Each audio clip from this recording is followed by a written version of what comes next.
बच्चों, आप लोग कैसे हो? आई होप आप लोग अच्छे होंगे और अच्छे से पढ़ाई कर रहे होंगे। मेरा ये वीडियो आप लोग के लिए हेल्पफुल हो रहा होगा। मैं आशा करती हूँ कि जिस तरह मैं समझा रही हूँ शायद आप लोग को समझ में आ रहा हो। हमने पिछले लेक्चर में देखा था कि नॉमिनिक लेक्चर है क्या। किसी भी स्पीशीज को नाम देना ही हमने बोला था नॉमिनिक लेक्चर कहते हैं।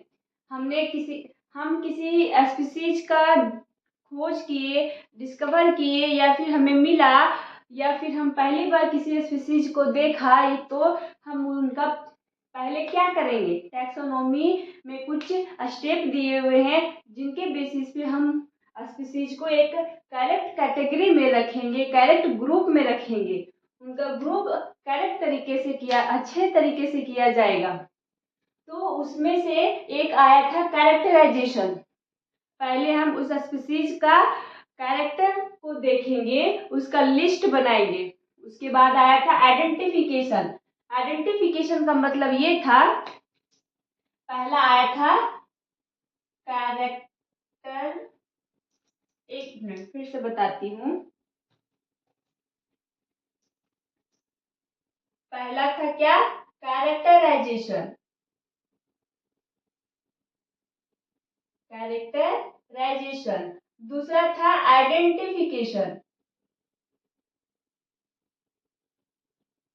तीसरा था क्लासिफिकेशन और चौथा नॉमिनक्लेचर।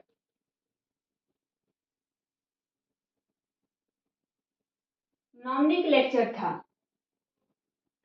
तो हमने अगर हमें कोई स्पीशीज मिला तो पहले उसका हम कैरेक्टराइजेशन किए थे, यानी कि उसके कैरेक्टर को लिखे थे, नोट डाउन किए थे, उसका लिस्ट बनाए थे। और आइडेंटिफिकेशन में हम ये देखे थे कि जो पहले से नॉन है, ऑलरेडी से डिस्कवर्ड हैं, जिनके बारे में हम जानते हैं, उनसे जो हमें स्पीशीज मिला है उनका कैरेक्टर को, उनके गुण को कंपेयर किए थे। उनके बेसिस पे जो हमारे पहले से ढूंढे जा चुके हैं, उनके बेसिस पे हमने जो नया स्पीशीज मिला हमें, उनका कैरेक्टर का कंपेयर किया। तो हमने आइडेंटिफिकेशन किया। उसके बाद हमने देखा था, आइडेंटिफिकेशन के बाद आया था क्लासिफिकेशन।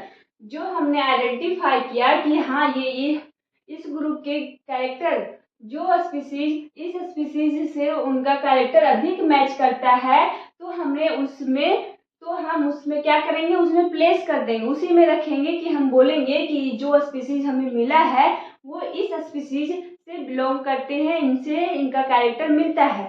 तो हम क्या करेंगे, उसे रख देंगे, प्लेस कर देंगे। उसे हम क्लासिफिकेशन बोले थे। और नॉमिनक्लेचर बोले थे कि नाम देना। स्पीशीज को नाम देंगे तो उसी प्रोसेस को हम नॉमिनक्लेचर कहते हैं। तो हमने ये चारों स्टेप को अच्छे से पिछले लेक्चर में अच्छे से डिटेल से पढ़ा था। अब हम देखेंगे नाम देने के कुछ नियम बनाए गए हैं, जिसे आज हम अच्छे तरीके से देखेंगे कि नॉमिनक्लेचर का जो नियम है, कैसे नाम देते हैं किसी स्पीशीज को, वो हम आज अच्छे तरीके से पढ़ेंगे।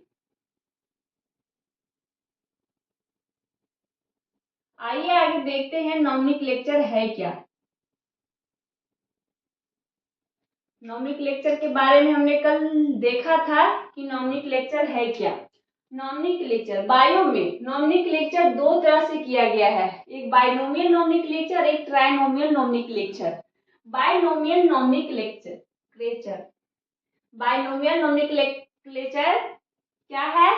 दो नाम किसी स्पीशीज टू ना, जिसमें जैसे मान लीजिए मैंगिफेरा इंडिका। मैंगिफेरा कितने वर्ड का है? दो वर्ड का है। तो दो वर्ड जिसमें आए उसे बाइनोमियल बोलेंगे। जिसमें दो नेमिंग सिस्टम हो उसे हम बाइनोमियल बोलेंगे, और जिसमें थ्री नेमिंग सिस्टम हो उसे हम ट्राइनोमियल बोलेंगे। एग्जाम्पल के रूप में आप समझिए,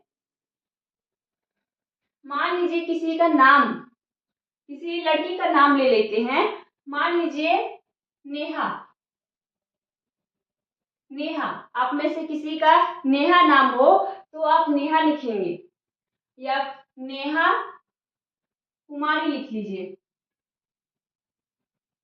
नेहा कुमारी। तो पहला और दूसरा दो नाम, दो वर्ड आया, नेहा कुमारी दो वर्ड आया, तो इसमें हम बोलेंगे ये कौन सा नाम नेमिंग सिस्टम है, तो बाइनोमियल नॉमेनक्लेचर है, बाइनोमियल सिस्टम है। और इसमें हम मान लीजिए कुछ टाइटल जोड़ दे, जो राणा जोड़ दीजिए, राणा, नेहा कुमारी राणा, या फिर कोई भी टाइटल जो आपके टाइटल हो वो लिख लीजिए। आपके नाम होंगे उसमें नेहा कुमारी, आप अपने नाम लिख लीजिए और उसमें अपना टाइटल जोड़ दीजिए। तो पहले 1 वर्ड हुआ, 2 वर्ड हुआ, 3 वर्ड हुआ, 3 वर्ड आए यहाँ पे, 3 नेमिंग सिस्टम है। तो इसे हम क्या बोलेंगे, ट्राइनोमियल नॉमेनक्लेचर। तो आई होप आपको बाइनोमियल और ट्राइनोमियल में कॉन्सेप्ट इनका क्लियर हुआ हो, इनके बारे में समझ में आया हो कि ये दोनों है क्या। हमारे नॉमेनक्लेचर दो तरीके से किए गए हैं हमारे बायोलॉजी में, उसमें बाइनोमियल नॉमेनक्लेचर जो दो नेमिंग सिस्टम हो, ट्राइनोमियल नॉमेनक्लेचर के बारे में बोला गया है जिसमें 3 नेमिंग सिस्टम हो, जिसमें 3 नेमिंग सिस्टम हो। आइए देखते हैं बाइनोमियल नॉमेनक्लेचर है क्या, जिसमें क्या हो, 2 नेमिंग सिस्टम हो। अभी हमने समझाया आपको कि जिसमें 2 नेमिंग सिस्टम हो उसे हम बाइनोमियल नॉमेनक्लेचर कहते हैं। जिसमें पहला, अगर हम किसी स्पीशीज का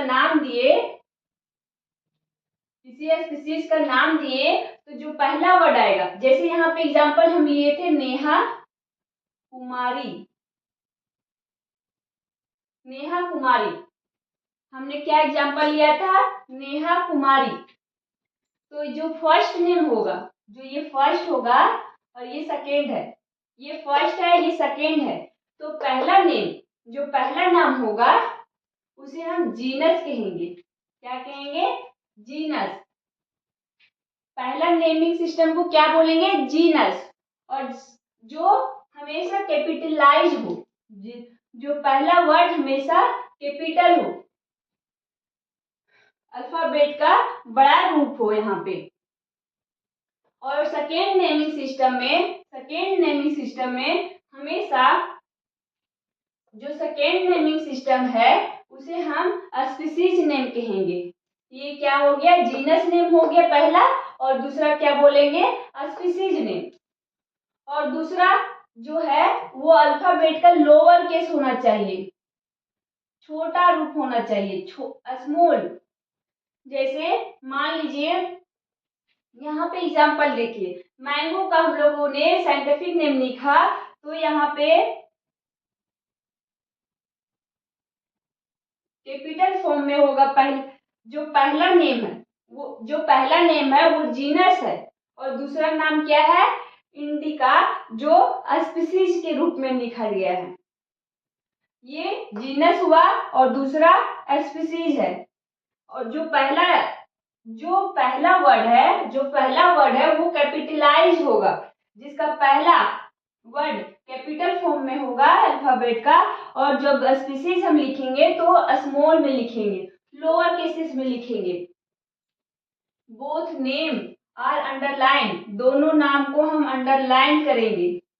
विथ रिटेन इन इटैलिक, अगर लिखेंगे हम हाथ से तो हम उसे अंडरलाइन करेंगे, या तो फिर अगर बुक में प्रिंटेड होता है तो हम उसे इटैलिक के रूप में लिखेंगे।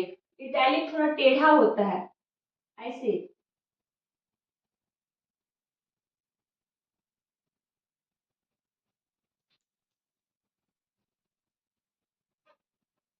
थोड़ा झुका के होता है। आप एनसीईआरटी बुक में देखेंगे कि मैग्नीफेरा इंडिका इटैलिक रूप में लिखा हुआ है।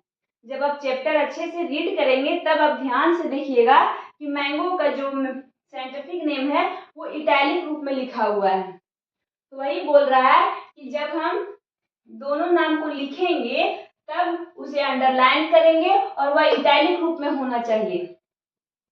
इसमें कुछ प्रिंसिपल है, इसमें जो कुछ प्रिंसिपल है साइंटिफिक नेम के वो यूनिवर्सली एक्सेप्टेड है, वो पूरा संसार उसे एक्सेप्ट किया है, तब जाके नॉमेनक्लेचर साइंटिफिक नेम का जो नियम प्रिंसिपल दिया गया उसे माना गया है।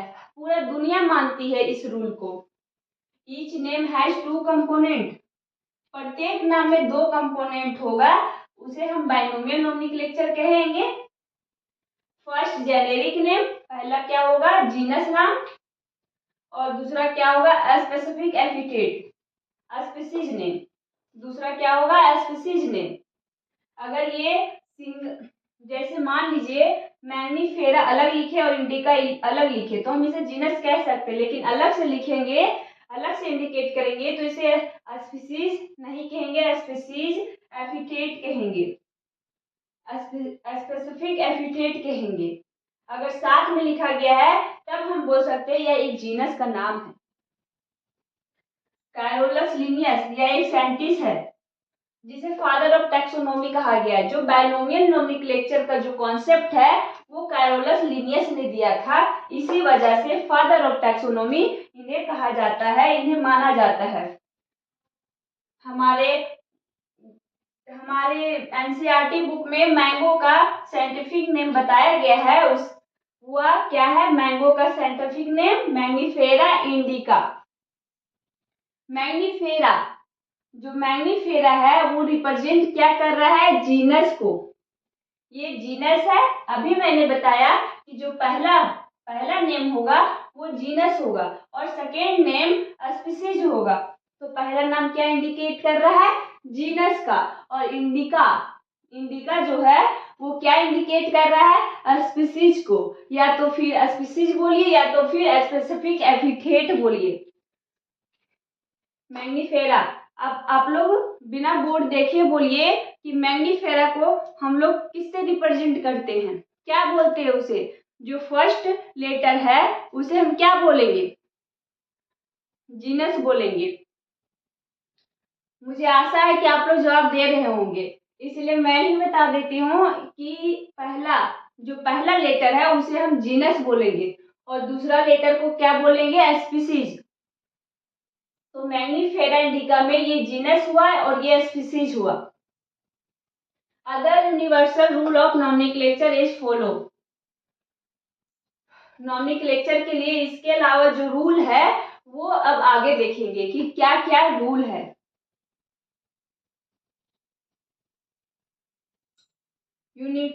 Biological name are generally in Latin and written in italic.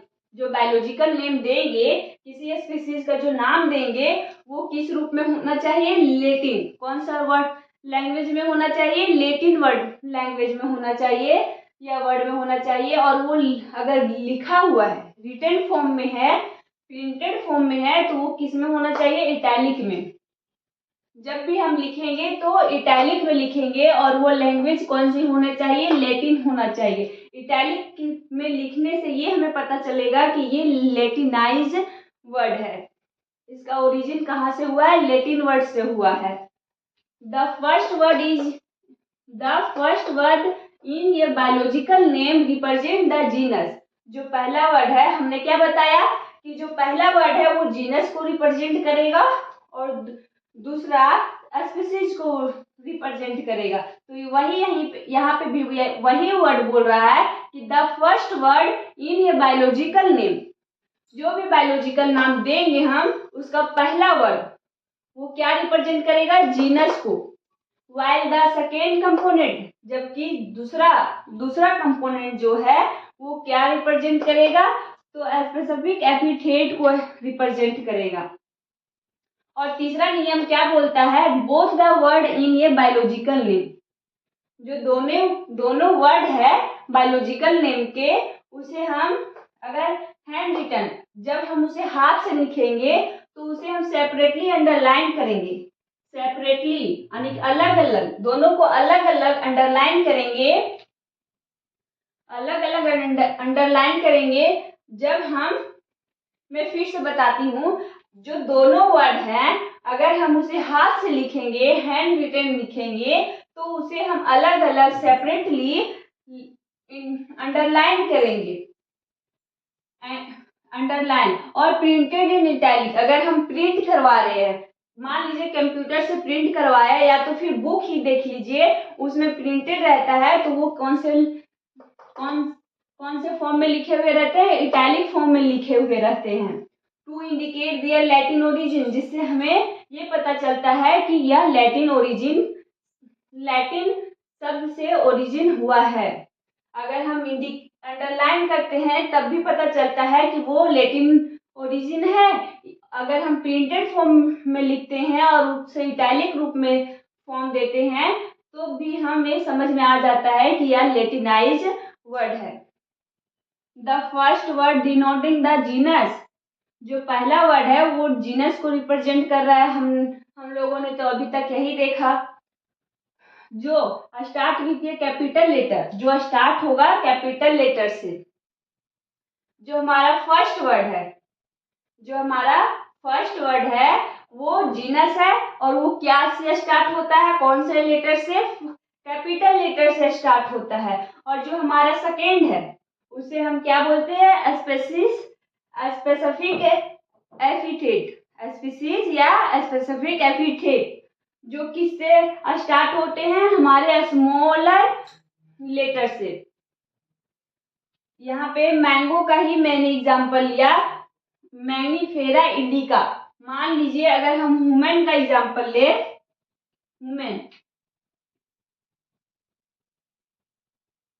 Women का एग्जांपल ले तो इसका होता है बायोलॉजिकल नेम या साइंटिफिक नेम होमो सेपियंस।